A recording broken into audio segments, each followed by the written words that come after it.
What's up, everyone? Welcome to Program Your Remote. Today we're going to be looking at a remote file programming procedure for a Honda Accord. We're actually going to be doing it on a Honda Civic here, but it will be the same for the Accord. So in order to do this, we're going to need an ignition key, and we're going to need all the remotes that you want to work for the vehicle.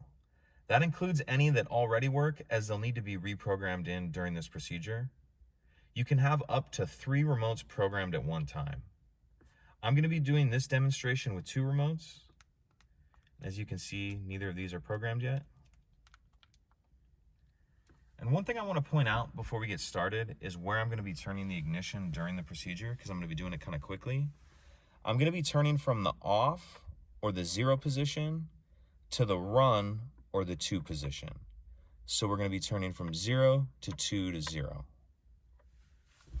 All right, so let's go ahead and get started. We'll grab our key, grab any one of our remotes, and we're going to turn the ignition to the 2 position, press lock, turn it to 0, back to 2, press lock, 0, back to 2, press lock, 0, turn it back to 2, press lock.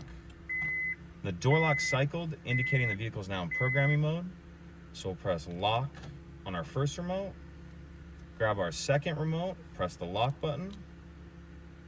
If you have a third remote, you'll repeat that previous step. Once you're done adding remotes, we'll turn our ignition to off or the 0 position, remove the key, and now let's test the remotes.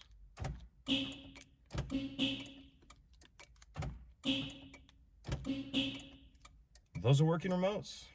If you have any questions, please let me know. If you could take a second to like and subscribe, it helps us out, and I'd appreciate it. Thank you.